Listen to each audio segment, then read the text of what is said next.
Cool. Awesome. So, all of these visualizations on this growth page are things that you should always sort of have pinned to the back of your mind, pinned to the top of your strategy docs.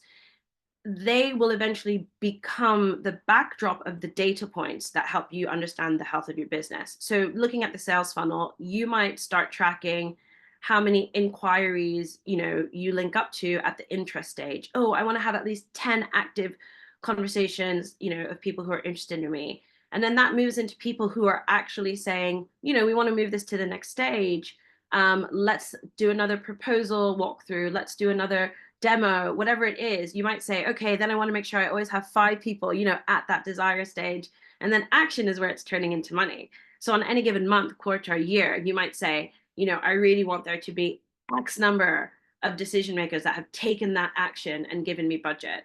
So this is where you then start to think about, okay, how am I bringing people into these different stages of the funnel? How am I keeping them in these different stages of the funnel? And what's important for me to measure as a number to know that I'm healthy, my business is healthy. Because if it's 0 0 0s across the board, well, of course, you can't expect to be getting any sales, right?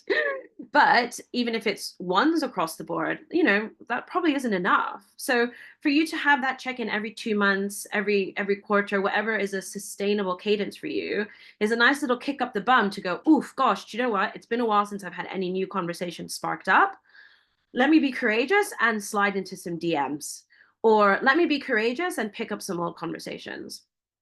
And if you look at the marketing funnel, again, similarities are there. People start, being aware of you through your website, through social media. They start considering you as the solver of the problem or the provider of the service, whatever it is. But you'll always be considered amongst many other people. But then they finally convert to a sale and choose you because of those conversations you give, because you're the right price, because you have some affinity with them, whatever it is. And what's different between sort of marketing and sales is that, really good marketing makes them a customer forever. So really good marketing will remember, okay, Sally at Tesco has 2 dogs, loves to holiday in Spain, and booked us because I had a dog on my, background, on my virtual background. And that was actually what first got us, chatting. And, good marketing will remember things like, it's been 6 months since we spoke to Sally. I'm going to write her an email. And instead of having this generic email, hey, Sally, how's it going? It could be like, hey, Sally, oh, how's little Fluffy doing? I was thinking of you the other day. Meanwhile, it's been ages since we connected. I remember you saying you were going to be planning this year's, leadership retreat. Have you decided where you're going? I would love to know if there's anything I can do to help. I actually just read this article about how to run a successful leadership retreat. Did you see it? Here it is. And that then sparks up that conversation around, actually, maybe we should bring you in to this leadership retreat and facilitate something. So marketing, good marketing, is remembering that once you have a customer, the more data you have about that customer keeps them loyal to you. And the more you can delight that customer and add value to that customer. And just to reinforce this really important lesson, I want you all to just take a moment and kind of step out of, Hustle Crew, Playschool, and just think of a time that you were a customer and you were really delighted by some element of a loyalty scheme. Maybe it was a lovely little email you got on your birthday offering you a discount code. Maybe it was like a lovely little free sample you got. You went in to buy this product, but now they're giving you samples for the other product, freebies that you didn't expect to have. I want you to think of some brand.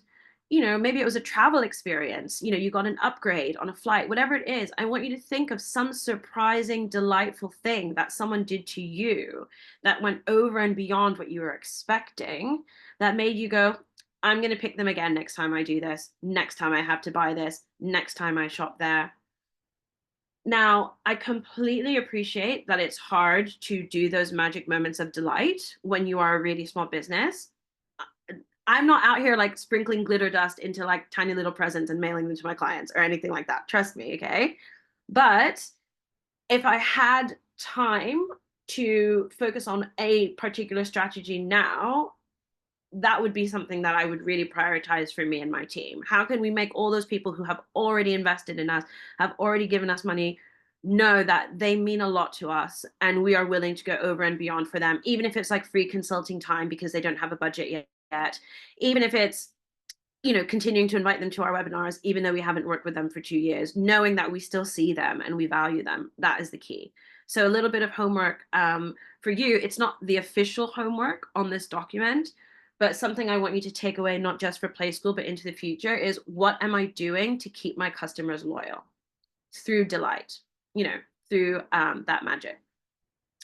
Then the final two diagrams, and I don't want to spend a huge amount of time on them, is thinking about that customer life cycle. So if you really want to build a sustainable business, you have to remember that customers don't just go through that sales funnel and then stay loyal to you, you know, through that retention. They can, and I'm looking specifically at this sort of advocacy section, they can also become, you know, sort of ambassadors for your brand, right? So this bit, advocacy, like really good customers can go back out into their industry and hear their friends talking about, we need a speaker, we need a presenter, we need a service provider, and they can go, oh well, we're working with, you know, Rama and she's amazing, or, you know, have you heard about Sharon and la la la la. So another thing that you can think about through your messaging, through your community engagement, is how do you also make it easy for your existing customers to advocate for you? Is it easy to go on your website and download a brochure? Is it easy to screenshot a testimonial? Is it easy to like copy and paste, you know, a quick little YouTube that shows you in action or shows a demo of your product? But thinking of ways to do that, I think, is really important. And again, look at other brands that are doing that really well. The final thing I'll say, and then I'll just pause for like any questions or reflections or how to apply it to your business, is Jeff Bezos created his own illustration for how growth drives Amazon. And the only reason I'm sharing it here, I'm not aspiring to be an Amazon, by the way, and I used to work there, and, you know, dubious business practices. However, what I will say is, whatever style of thinker you are, it's really important for you to find a way to capture how you understand growth in your company. So it might be a diagram to you, it might be a flywheel to you, it might be a bunch of different post-its that show all the different, you know, steps that happen and then what happens after, whatever it is. But, you know, for Jeff Bezos, he was able to say, okay, growth is this sort of hub, and it happens because we've got loads of sellers with loads of different options, giving our customers, you know, the best experience possible.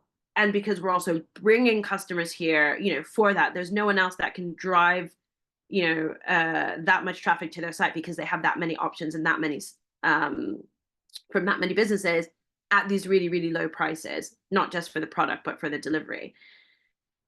And since then, people have tried to come up with their own versions of their flywheels. And I'm not saying that you need to make a flywheel, right? But I'm just showing you this because it's like the man who's one of the most rich and successful business people in the world was able to capture what grows his business in a way that made sense to him. And that was very easy to visualize, explain, and show his team.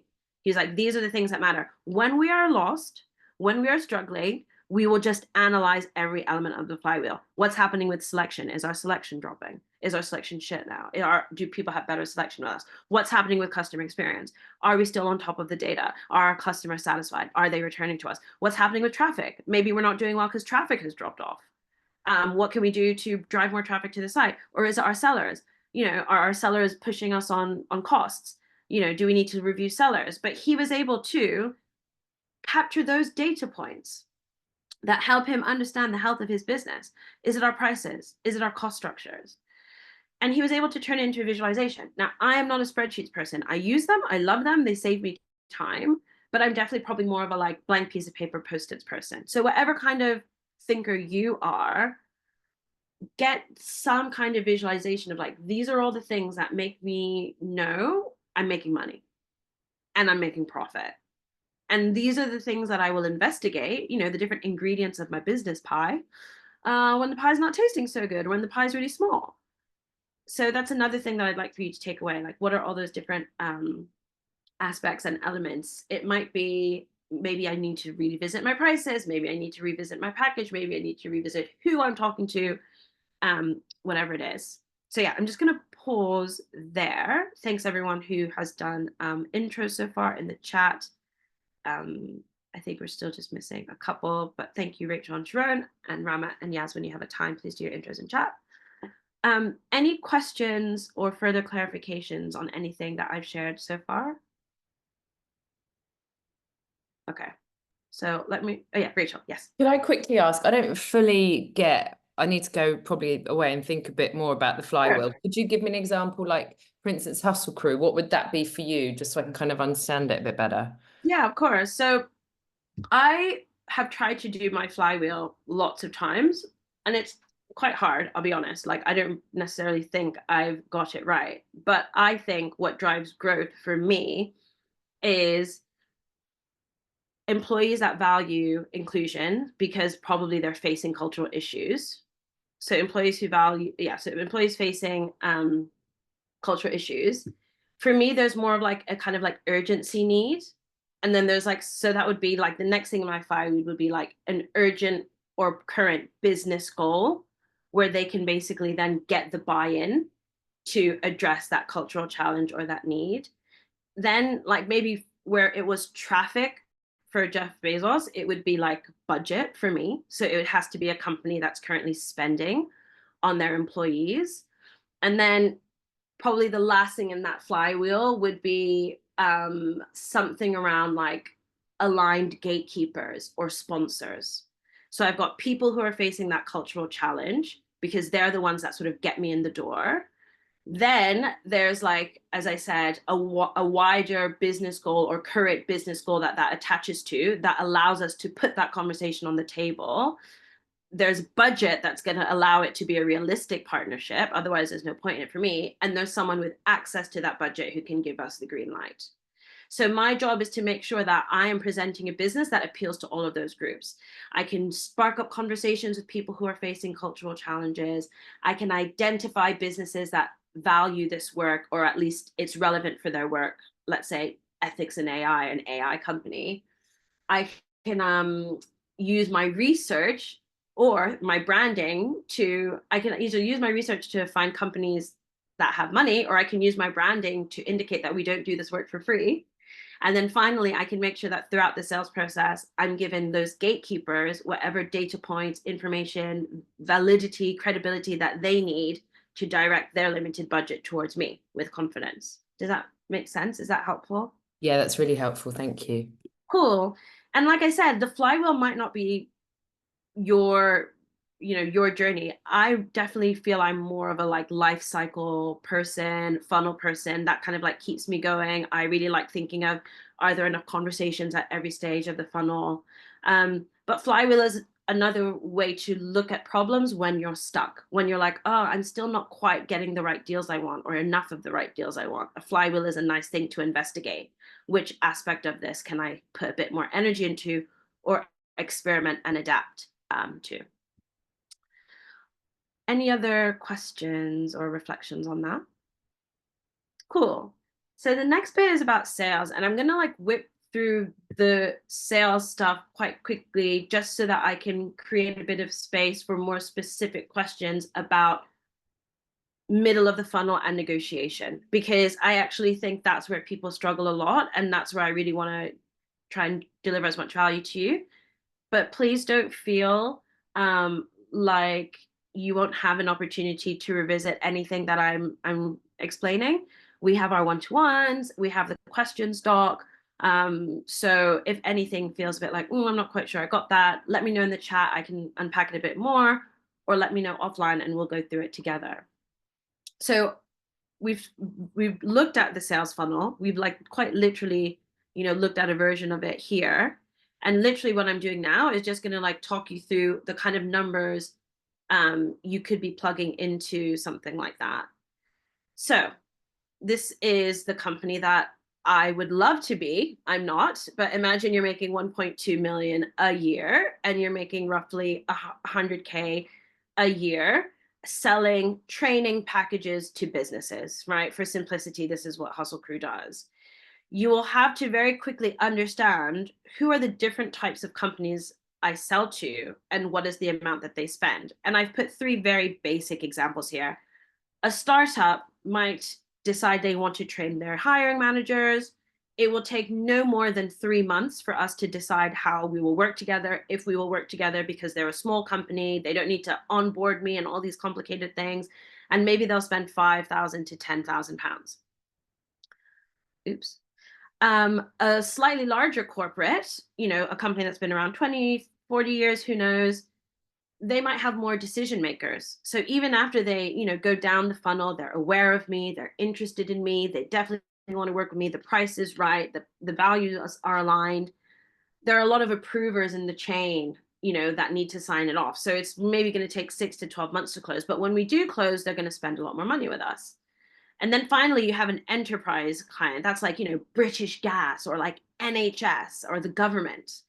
And they're going to start talking to you early on. But because there's so many people that need to vet you, do the due diligence, get buy-in, all this kind of stuff, one of the government contracts I closed took 18 months from the very first conversation with someone who was a team leader and was a budget holder, but then his department got moved into another ministry, and then that new minister got changed. And, for so many extenuating factors, even though from pretty early in the conversation, I'd say like the second or third call, they were like, we definitely want to pick you. The actual invoice wasn't sent until almost 2 years later. So it's really important for you to understand across all the landscape of companies that you would love to work with, as you grow your business, how do they operate and how does that impact the data that you are measuring the health of your business against, right? Because if you're only doing enterprise, there will be periods of time where you might not have any revenue coming in. Is that okay? Can you manage that? If you're only doing startups, there might be not enough long-term revenue because you're getting small checks. If you're only doing corporates, again, it's a long lead time. So, are you the kind of business where you want to have a mix of these? They all have their own different strengths and weaknesses, and we can like speak offline about what those are. But, the smaller the business, the more agile, the more flexible, the more they can fit around you. The bigger the business, the more they expect you to fit around them and their ways of working. So it's really for you to come to that conclusion as you look at the next 12 months, the next 2 years, whatever it is. Think of that pie of sales. How big is the slice going to be from smaller agile businesses? How big is the slice from bigger, slower businesses? And how does that affect your budgeting, your planning, and your ways of working? Because if you're like, do you know what? I'm going to go for Wales. Fine, go for Wales, but be prepared to spend 1 or 2 years talking to the same person, then talking to their boss, then talking to their boss's boss, then maybe their boss leaves, and now you've got a new boss. Even if you're chasing a whale, you still need to have like a few salmon and sea bream in the pipes, right? Helping you keep things alive. So it's really important for you to think about what you feel is the right mix for you. Also, because the way you market to them is different.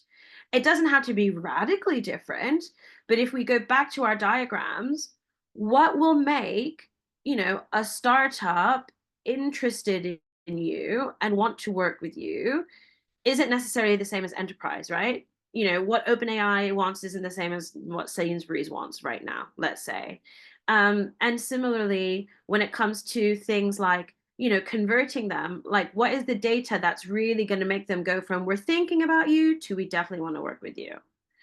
And what is the, case study that's going to make them work with you year after year after year? What are they looking for? How are they measuring success? How do they end up being brand ambassadors for you?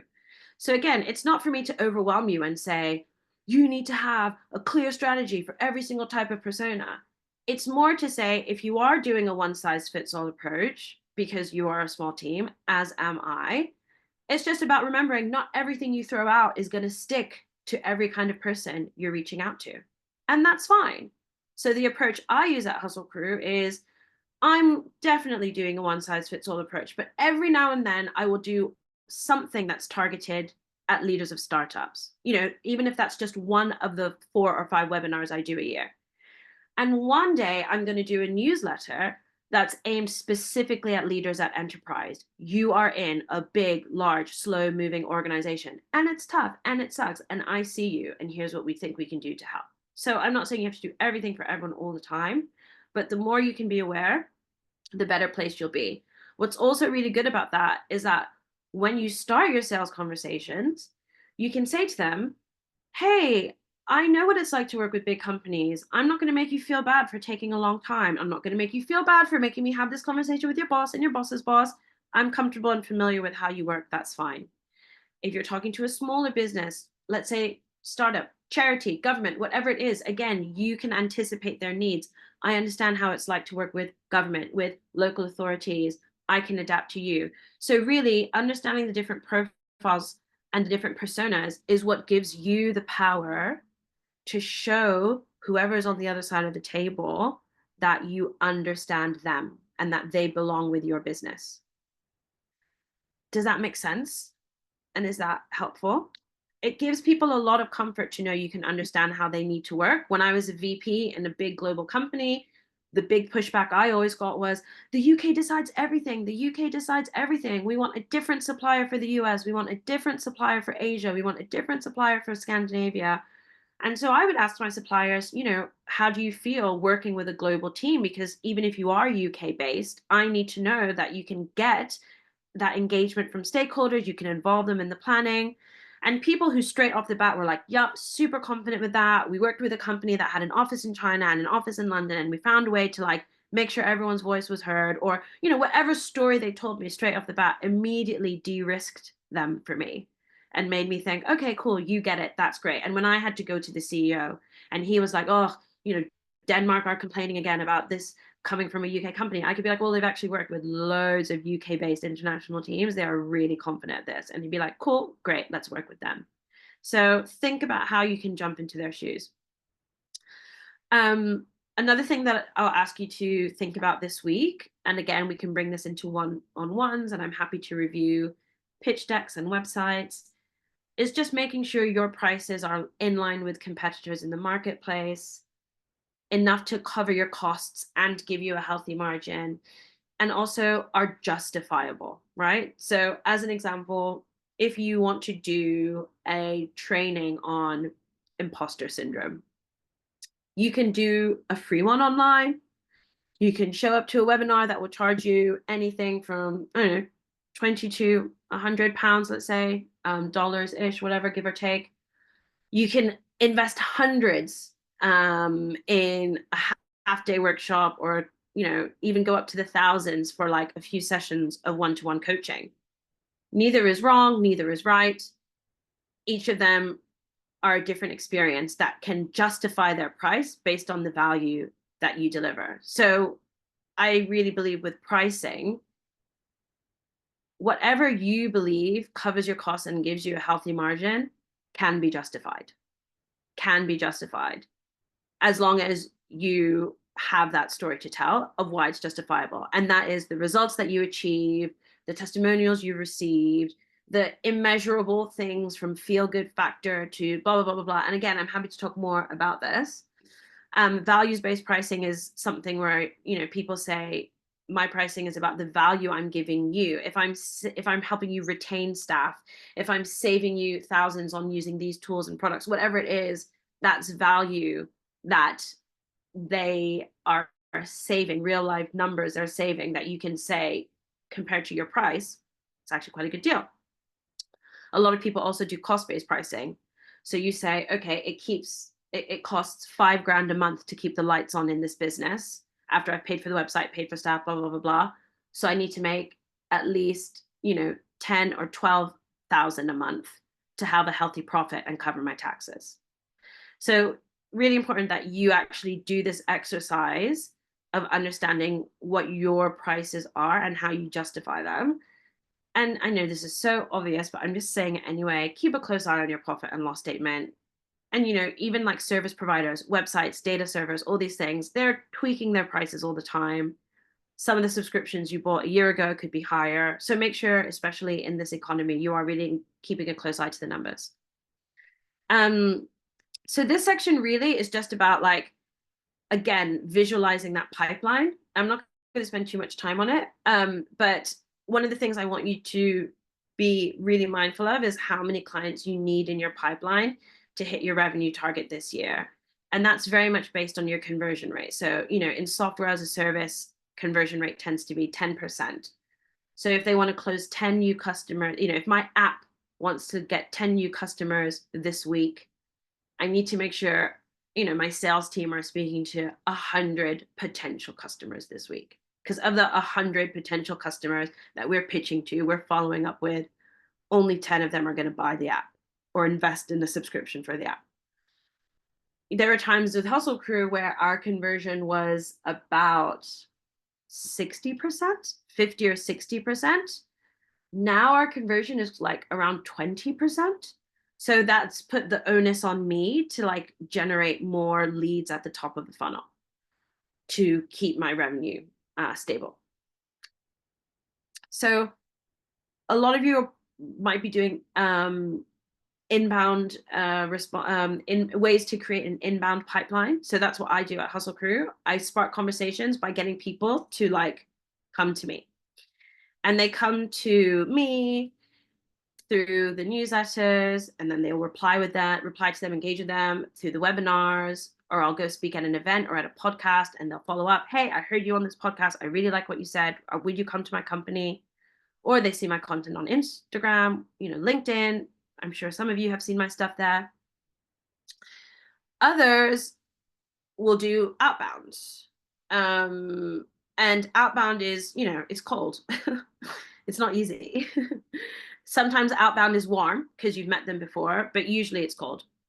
And that's where you really have to get used to rejection, but also have to get used to being creative, paying attention to who you're reaching out to, finding an interesting way to show them that you can be useful.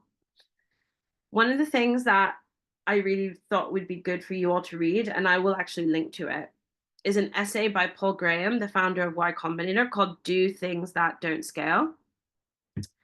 And it's really like an ode to being creative with the ways you solve problems. And, sales is a problem to be solved. Sales is, how do I get your attention? How do I build your trust? And it's very easy to fall into the habit of creating a generic outreach message and sending it to someone and sending it to someone. It's very easy to get into the habit of creating a post and, like, tagging people. What do you think?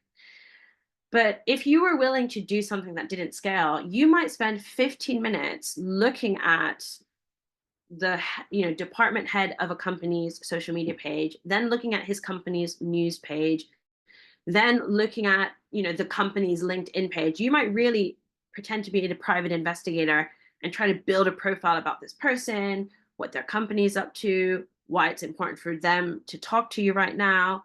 And with all of that data, you might have a very different kind of message to, hey, I'd love to tell you about XYZ. Instead, it might be, cool Hawaiian shirt at the staff barbecue. I've been looking at, all the amazing things you invest in for your company's culture. And it really makes me feel that, unlike other employers right now, you are still prioritizing the employee experience, or blah, blah, blah, blah, blah, blah. And I find that, really empowering. In fact, I'm going to do this webinar about this topic, or I'm, developing a new training about this, and I'd love to get your insight on it in case, because I'm really keen to speak to, like, who I think are really progressive leaders. Someone's probably more likely to, like, stop and respond to that than, like, hey, can I get your thoughts on this? And as someone who was a budget holder in my last company, I'll just stop sharing for a second. These are the kinds of things that I would respond to, on any given day. I would have loads of people say, like, hey, Abadesi, I'd love to show a demo of this. I'd love to pitch you this. I'd love to pitch you that. There was nothing beyond the ask. There was no, decoration. There was no, flowers. It was just like, hey, can I do this? But for the people that went that extra mile and went, I saw that you're sponsoring this event. I can see you really care about this. I read that update that this is one of your goals.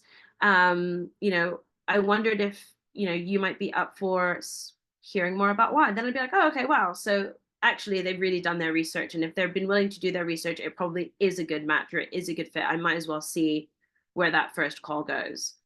So I'll just like pause there and just check that everything makes sense so far.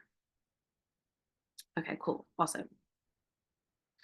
So once you have got someone into your sales pipeline and you're having conversations, I'm just putting this, by the way, in italics because these are the things that you can always tweak. Like if no one is getting back to you, think about what you're saying in the messages.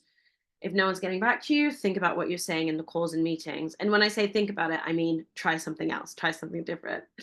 Um, think about how often you message as well. But yeah, once you sort of get to that point where someone is potentially going to work for you, it's really important for you to remember that you're not just getting a yes from the person you're speaking to, you need to get a yes from every person that's in that decision making chain. And of course, you can spend some of that beginning part of the relationship starting to understand, who these people are. You can even ask your point of contact, are you the person that signs off the budget? If not, who are you going to get approval from? Can I meet them? Can I pitch to them? What are the things that you can do to make their job easier, to give them the information they need? It's really important that you think of ways that you can do this without giving away too much free value, because you don't want to do like 50 calls before you've even signed off on a budget. That's your time. But you can give them short calls. You can, if it's a specific challenge around hiring, growth, expansion, this risk, whatever it is, you can send them insights. You might have like, bookmarks of articles that are useful for your potential clients, and you just have them ready to go. Like, hey, it's been a while since we checked in. I wanted to share this resource with you because I know you're working on this and I thought it would be helpful. Maybe they're resources you make, maybe they're events you're running, maybe they're panels you're speaking at, maybe they're podcasts you've been in. There are ways that you can give value away without feeling resentful for the time that you've lost if it doesn't turn out to be a partnership. And it's really important in this process of, negotiating the next steps, trying to get the buy-in, that you give the client what they want. Like, hey, listen, we really want to work with you, but this isn't going to work, or that's going to work. Whatever those things are, it's really important that the compromise you reach is a healthy compromise, right? So, a client will always say, can you do it for less? And maybe you can do it for less, but maybe doing it for less means taking one element away so that you're saving some more time. And the reason I wanted to like talk a little bit about that is because there have been lots of times where a client has said, we really, really want to, move forward with this, but you've quoted us 40K and, we only have 25K. Now, I quoted 40K for a reason, right? It's going to cost 40K of our time to create, to deliver, but also to manage it logistically, operations wise. Factored into that price is rescheduling, redesigning, all these kinds of things.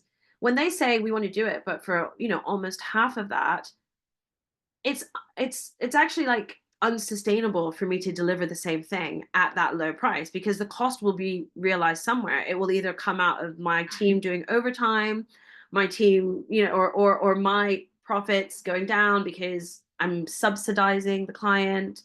So it's really important that you find a way to say, I totally hear you. And you know what? I am willing to go down on the price, but to make it sustainable for my team, or to make sure that we're not compromising on the value and the impact, we can, take this element away, or we can do that away, or, we can make it shorter. It will still be impactful. And when you're ready to invest more, we can make something that's longer or bigger. And people actually really respect that, because you have to remember they're a business too, right? So they're not going around to their customers saying, oh, have our gold package. And their customers like, oh, I want the gold package for the price of the bronze package. And they're like, sure, why not? Go for it. Like, they would be out of business. So, think about what you can do, what language you can use to reach that healthy compromise. So some things that I say is, I completely understand where you're coming from. I really want to make sure that I can come to an agreement that you're happy with, that isn't going to put any of my other client work or team in jeopardy. So I'm really, really hesitant to overpromise and underdeliver, because that's going to be horrible for you. It's going to be horrible for me. You also don't have to answer in the moment, right? So you can say, so it's clear we want to work together. It's clear you really want to do all these things, but it seems like budget is like the biggest constraint. Am I right? And then they'll say, yeah. And you can be like, cool. And just before I kind of go back to my team or go back to the numbers, can I just like confirm that this is like 100% sort of your like maximum number? And they're like, yeah, really, really can't spend more than that. Like, we would love to have all of these things, but we really, really can't spend more than that. Then we can go away and be like, okay, cool, that's fine. And what I'll often do is come up with a new proposal that is the maximum number they can share, but also a proposal that's 10% than that number. And I'll be like, look, you don't even have to spend your max budget. Like, we've also thought of a way where we can work with you for less than your maximum budget. It's a lot smaller than what we pitched, but it's sustainable for us. And it gives you a little flexibility. And, 99% of the time, they don't even take that one. But it's more the sign that we show that there is some flexibility from us, or there's this willingness to listen to them and adapt to their needs. Does that make sense? Is that helpful? Cool. So have a read through these, the rest of sort of page 3 and all the different journeys of the pipeline in your own time. I've put some of the prompts in here as well. So, these are some of the questions that I'm asking in those first few calls. These are some of the things that I do in terms of vetting them, checking if we're a good fit. I talk a little bit about how I actually pitch my business when we finally get to that stage, which is never the first call. It's only after I've had a lot of information from them and established that rapport.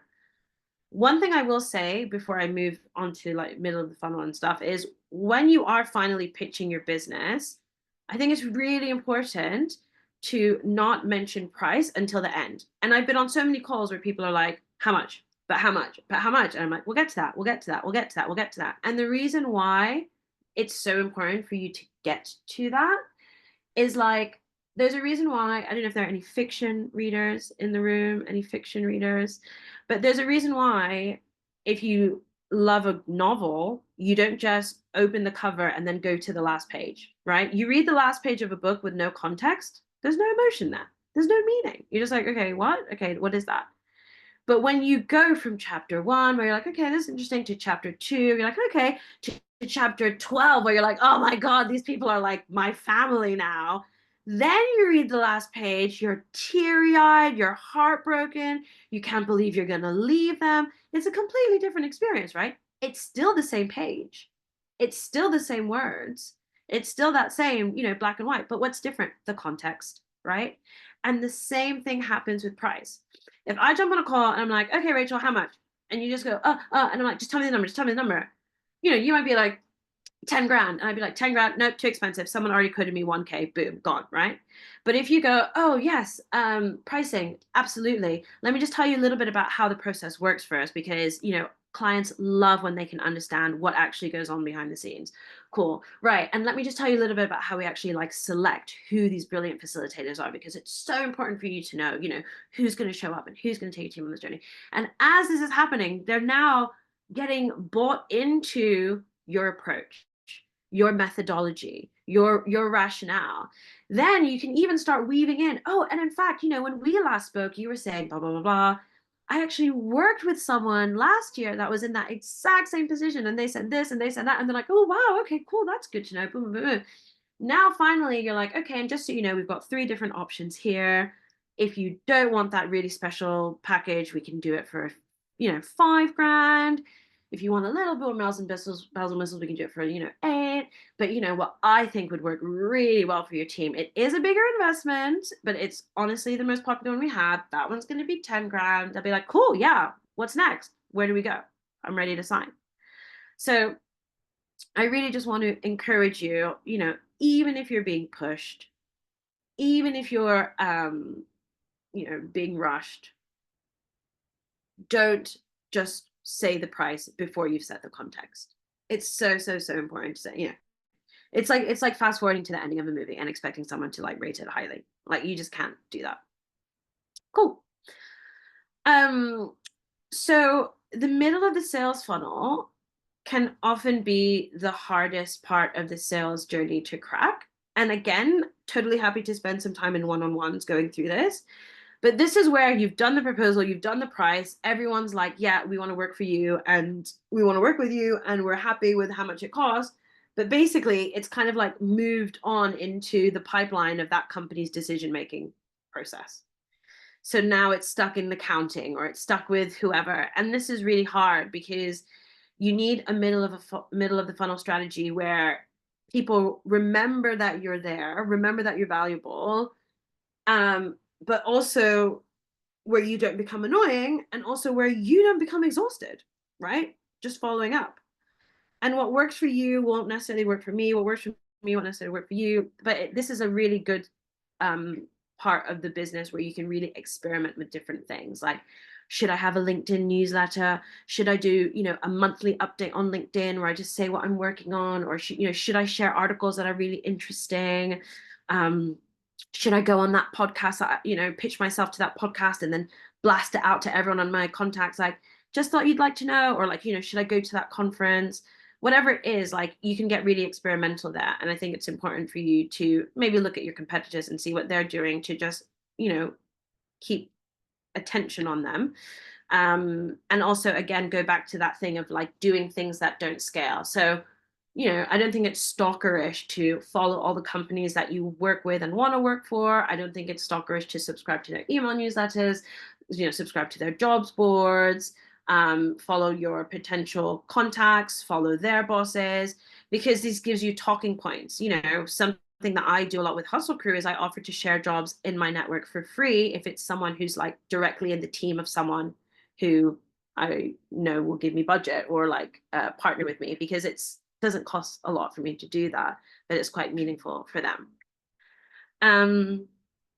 It's really important once you are also in that negotiation stage to just consider all the different variables that are affecting whether or not the company wants to work with you, from macro ones to more company issues. So, what are they used to paying? Where's the budget coming from? How are they measuring ROI?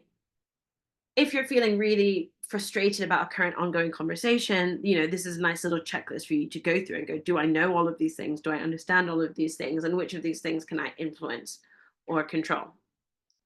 Another thing which I always do is just start really high with pricing. When you're sharing that proposal, make sure you've got those options at the higher point or price point or whatever it is because clients like to feel, one, clients always have more to spend. And I know this myself as someone who's a budget holder. Like, I technically had 150K budget, but managers also said, I can give you my discretionary budget if you run out. But it's also so that you can have some flexibility, like you can give concessions or make special offers. And yeah, starting high protects your margins, but it also makes the client feel like they're bringing you down. Like, ooh, I'm getting this for less than my competitor. I made a little win. So I know we're kind of coming to the end of this, and I don't want you to feel sad because we're going to do a session on Wednesday and we're going to talk way more about the actual processes and tools that help you align to this sales journey, this customer journey, this journey of loyalty, right? Because if you don't have the right scheduling tools in place, the right communications tools in place, the right, profiles up and running, you might feel like, a one-man band, that person that's like playing like 10 instruments all at once, like just exhausting yourself trying to do it all. So what you want to do to make it sustainable is leverage technology to help you make it sustainable. And we are very lucky to live in 2024 where all of these things are available to us. So, just at very initial face value, you can have email templates in a doc for all the common emails that you send, even the common messages you send, like, hey, I saw you working on X, would you like to chat? Even scheduling tools like Calendly, which I use, have built-in automation. So, after a call, you can send like, hey, thank you so much for your time. Here's, more information about our work. You can also, with your presentations, have templates for those different profiles of customers. This is my startup template that I modify to the client's needs. This is my enterprise template that I modify to the client's needs. But we'll spend a bit more time in the next session speaking specifically about processes and tools, because I'm a big believer in that, mostly because I came to it a bit too late. And then once I did, I was like, I really should have been doing this sooner. But I'll like screen share and show you how I'm managing my CRM and how I'm managing my templates. And yeah, the final thing I'll say though in our final few minutes is we talked a little bit about the flywheel earlier, and that really is another way of talking about a growth engine. So an engine is something obviously that gives energy, that brings the energy to growth. And it's really important for you as a business owner to understand what drives growth for you. And these are like 3 types of growth engines from a book called The Lean Startup. Now, the Lean Startup is very much aimed at like companies that are building software and then trying to scale in a high volume. However, it is applicable to small businesses, it is applicable to all businesses, in my opinion. And really, the key takeaways are understanding your customers' behavior is the key to understanding how you grow. So he believes that some companies grow because they manage to get customers and then keep those customers for life.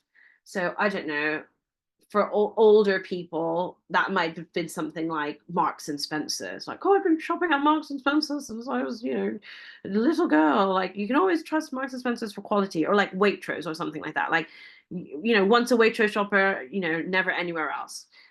But some companies keep their customers because they're viral. So that would be like a Supreme, or like maybe like an Apple. Like it's an aspirational product where one person in a friendship group gets it and now everyone wants it. Adidas Sambas, whatever it is.